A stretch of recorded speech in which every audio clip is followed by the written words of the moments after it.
যে কোনো নিরামিষ দিনে ভেন্ডির এই রেসিপিটা দুপুরে ভাতের পাতে এমনকি রাতে রুটি পরোটার সাথেও দারুণ লাগে খেতে নিরামিষে ভেন্ডির রেসিপিটা। নমস্কার বন্ধুরা, মনীষা রান্নাঘরে সবাইকে স্বাগত। প্রতিদিনের মতো চলে এলাম আবারও একটা রেসিপি নিয়ে। আশা করি আপনাদের ভীষণ ভালো লাগবে। প্রথমে এখানে আমি নিয়েছি 250 গ্রাম ভেন্ডি। আর হ্যাঁ, ভেন্ডিগুলোকে আগের থেকে কিন্তু আমি ধুয়ে রেখেছিলাম। ভেন্ডিগুলো ধুয়ে নিয়ে তারপর আমি কাটছি। ভেন্ডির এই পিচ্ছিল ভাবের জন্য অনেকেই কিন্তু ভেন্ডি খেতে পছন্দ করে না, তার জন্যে ভেন্ডিটাকে অবশ্যই আগের থেকে ধুয়ে তারপর কেটে নিতে হবে। তো দেখুন বন্ধুরা, একই রকমভাবে আমি এখানে ভেন্ডিগুলো কেটে নিচ্ছি। তো যেগুলো বড় সেগুলো আমি 3 টুকরো করে নেব, আর যেগুলো মাঝারি সেগুলো 2 টুকরো করে নিচ্ছি। তো বন্ধুরা দেখুন, এখানে কিন্তু আমার প্রয়োজন মতো আমি 250 গ্রাম ভেন্ডি নিয়েছি।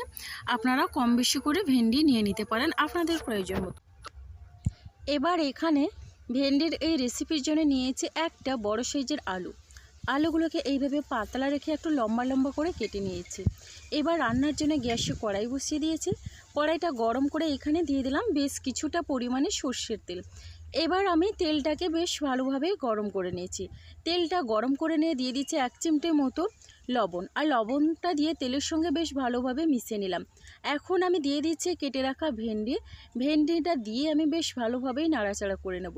আমি কিন্তু এখানে ভেন্ডিটাকে একটু ভেজে নেব, তাহলে কি হয়, ভেন্ডির মধ্যে যে পিচ্ছিল ভাবটা থাকে সেটা কিন্তু খুব সহজেই চলে যায়। তার জন্য এখানে গ্যাসের ফ্লেমটা একেবারে হাইতে রেখেছি। গ্যাসের ফ্লেমটা হাইতে রেখে আমি এইভাবে নাড়াচাড়া করে ভেন্ডিটাকে একটু লাল করে ভেজে নেব, তাহলে ভেন্ডির মধ্যে কাঁচা গন্ধটাও চলে যাবে। দেখুন বন্ধুরা, ভেন্ডির গায়ে কিন্তু সুন্দর একটা লাল কালার ধরেছে। তো এইভাবে একটু হালকা লাল করে ভেন্ডিগুলো ভেজে নিলে ভীষণ ভালো লাগে এই রেসিপিটা। আর এটা কিন্তু সম্পূর্ণ পেঁয়াজ রসুন ছাড়া আমি রান্না করছি, একেবারে অল্প তেল মশলা দিয়ে তৈরি। নিরামিষভাবে এই রেসিপিটা তৈরি, কিন্তু খেতে লাগে অসাধারণ। যে কোনো নিরামিষ দিনে আপনারা এই রেসিপিটা বানিয়ে কিন্তু শুধুমাত্র এই এক পদ দিয়ে সব ভাত খেয়ে নিতে পারেন, এমনকি দুটোর জায়গায় 4টে রুটি অনায়াসে খেয়ে নিতে পারবেন। এখানে কিন্তু ভেন্ডি ভাজা হয়ে গেছে, আর আমি এই ভেন্ডি টুকরোগুলো তুলে নিচ্ছি। এরপরে কড়াইয়ে দিয়ে দিচ্ছি আলু। তো আলুটাও আমি এইভাবে ভেজে নেব, তবে আলুগুলো একটু অল্প তেলেই প্রথমে আমি ভেজে নেব, গ্যাসের ফ্লেমটা একেবারে লো করে দিয়ে। এতে করে কিন্তু আলুটা খুব সুন্দরভাবে সেদ্ধ হয়ে যায় আর ভাজা হয়ে যায়। এখন একটু নাড়াচাড়া করে নিয়ে দিয়ে দিচ্ছি অল্প পরিমাণে লবণ আর হলুদের গুঁড়ো। লবণ আর হলুদের গুঁড়ো দিয়ে বেশ ভালোভাবে মিশিয়ে নিচ্ছে। এখানে কিন্তু আলুটা এমনভাবে ভাজা হবে যেন আলুটা অর্ধেকটা সেদ্ধ হয়ে যায়। তো সেইভাবেই কিন্তু আলুটা ভেজে নিতে হবে। তো দেখুন বন্ধুরা, এইভাবে নাড়াচাড়া করে ঢাকনা দিয়ে এখানে 3 থেকে 4 মিনিটের মতো লো ফ্লেমে আমি রান্না করে নিয়েছি। দেখুন, এখন ঢাকনাটা খুলে একটু নাড়াচাড়া করে নিচ্ছি, আর আলুগুলো কিন্তু খুব সুন্দরভাবে এখানে কালার ধরেছে।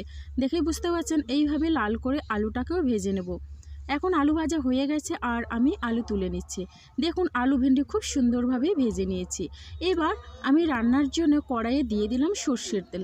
পুরো রান্নাটাই সর্ষের তেলেই করব। অল্প অল্প তেল দিয়ে কিন্তু আমি রান্নাটা করছি। একটা শুকনো লঙ্কা দিয়ে 1/2 চামচ পরিমাণে দিয়ে দিলাম ফোড়নে 5 ফোড়ন, আর দিয়ে দিচ্ছি খুবই সামান্য পরিমাণে গোটা সাদা জিরে। এবার আমি একটু নাড়াচাড়া করে নিচ্ছি। ফোড়নটা কিন্তু প্রথমেই হালকা করে একটু ভেজে নিচ্ছি। ফোড়ন থেকে মিষ্টি একটা গন্ধ ছড়লে এখানে আমি দিয়ে দিচ্ছি কাঁচা লঙ্কা চেরা, 3টে কাঁচা লঙ্কা চেরা দিলাম। এবার একটু নাড়াচাড়া করে নিয়ে দিয়ে দিচ্ছি এখানে আদা বাটা। তো 1/2 ইঞ্চি পরিমাণে আদা বাটা আমি দিয়ে দিলাম, আর আদা বাটা দিয়ে একটু নাড়াচাড়া করে নিচ্ছি যাতে আদার কাঁচা গন্ধটা চলে যায়। এবার দেখুন, এখানে আমি দিয়ে দিচ্ছি অল্প পরিমাণে জল, যাতে মশলাটা কোনোভাবে পুড়ে না যায়।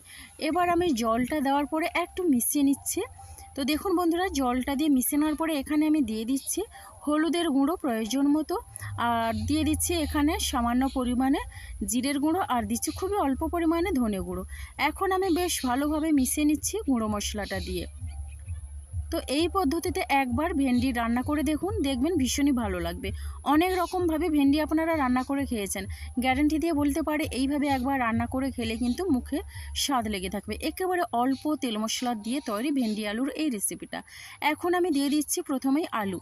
এবার দেখুন, আলুটা দিয়ে বেশ ভালোভাবেই নাড়াচাড়া করে আমি মিশিয়ে নেব। আর এই রান্নাটা কিন্তু একেবারে অল্প সময়ের মধ্যে হয়ে যায়। এটা রান্না করতে কিন্তু বেশি সময় লাগে না। দেখুন এখন বেশ ভালোভাবে মশলার সঙ্গে নাড়াচাড়া করে মিশিয়ে নেওয়ার পরে ঢাকনা দিয়ে 3 থেকে 4 মিনিটের মতো মিডিয়াম ফ্লেমে আমি রান্না হতে দিলাম। তো ঢাকনাটা খুলে এখন বেশ ভালোভাবেই নাড়াচাড়া করে নিচ্ছি।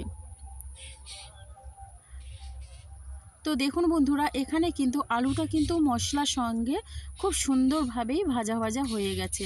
আর দেখুন আলুটা কিন্তু একেবারেই সেদ্ধ হয়ে গেছে, দেখেই বুঝতে পারছেন। তো এরপরে এখানে দেখুন দিয়ে দিচ্ছি ভেন্ডি। এবার ভেন্ডিটা দিয়েও একই রকমভাবে আলুর সাথে বেশ ভালোভাবে মিশিয়ে নাড়াচাড়া করে 2 মিনিটের মতো আমি ভেজে নেব। তাহলে কিন্তু ভেন্ডির মধ্যে মশলাটা বেশ ভালোভাবেই সেট হয়ে যায় আর খেতেও বেশ ভালো লাগে। আর এখন কিন্তু আলু ভেন্ডি খুব সুন্দরভাবে ভাজা ভাজা হয়ে গেছে। এবার রান্নার জন্য আমি এখানে জল দিয়ে দিচ্ছি। জলটা পরিমাণ মতো দিয়ে দিলাম। এখানে কিন্তু বেশি জলের প্রয়োজন হবে না। আর এই রেসিপিটা একেবারে ঝোল ঝোল থাকবে না, একটু মাখো মাখো থাকবে। বন্ধুরা দেখুন জলটা দিয়ে বেশ ভালোভাবে মিশিয়ে নিয়ে এখানে আমি দিয়ে দিচ্ছি লবণ স্বাদ অনুসারে। এখন আমি স্বাদ অনুসারে লবণটা দিয়ে বেশ ভালোভাবে মিশিয়ে নিচ্ছি। রেসিপিটা ভালো লাগলে অবশ্যই লাইক, কমেন্ট, শেয়ার এবং সাবস্ক্রাইব করে আমার পাশে থাকবেন। বন্ধুরা আগে কিন্তু আমি এক বাটির থেকে একটু কম জল দিয়েছিলাম, পরে আর একটুখানি জল দিয়ে দিয়েছি। এবার ঢাকনা দিয়ে প্রথম 5 মিনিট আমি মিডিয়াম ফ্লেমে রান্না করে নিয়েছি। বন্ধুরা দেখুন ঝোলটা কিন্তু অনেকটা কমে গেছে। আর এখন আমি বেশ ভালোভাবে একটু নাড়াচাড়া করে নিচ্ছি। এখানে কিন্তু সমস্ত বেশ ভালোভাবে সেদ্ধ হয়ে গেছে, ভেন্ডি আলু সব ভালোভাবে সেদ্ধ হয়ে গেছে। এখন ঢাকনা দিয়ে আরও 2 থেকে 3 মিনিটের মতো মিডিয়াম ফ্লেমে রান্না করে নেব। তাহলে কিন্তু ঝোলটা আর একটু কমে আসবে আর রেসিপিটাও কিন্তু বেশ ভালো হবে খেতে। দেখুন এখন আমি ঢাকনা খুলে এখানে একটু নাড়াচাড়া করে নিচ্ছি। এখানে কিন্তু আলুর পরিমাণটা একটু বেশি মনে হচ্ছে, কেননা আলুটা বেশি পছন্দ করি আমরা খেতে, তার জন্য আলুর পরিমাণটা একটু বেশি আছে। এবার দেখুন এখানে নামানোর আগে দিয়ে দিচ্ছি জিরের গুঁড়ো। এখন জিরের গুঁড়োটা দিয়ে বেশ ভালোভাবে মিশিয়ে কিন্তু আমি নামিয়ে নেব, যেহেতু রেসিপিটা আমার রেডি হয়ে গেছে। আর এই রেসিপিটা ভালো লাগলে অবশ্যই একটা মিষ্টি কমেন্ট করবেন। আপনাদের একটা মিষ্টি কমেন্ট কিন্তু আমাকে অনেকটা উৎসাহ দেয় নতুন নতুন রেসিপি বানানোর জন্যে। আর এটা একবার হলেও ট্রাই করার অনুরোধ রইল। যে কোনো নিরামিষ দিনে কিন্তু ভীষণই ভালো লাগবে। আর এই মারাত্মক গরমে কিন্তু ভেন্ডি আলুর এই হালকা পাতলা ঝোল থাকলে কিন্তু ভীষণই ভালো লাগে, আমাদের স্বাস্থ্যের জন্য ভীষণই উপকারী।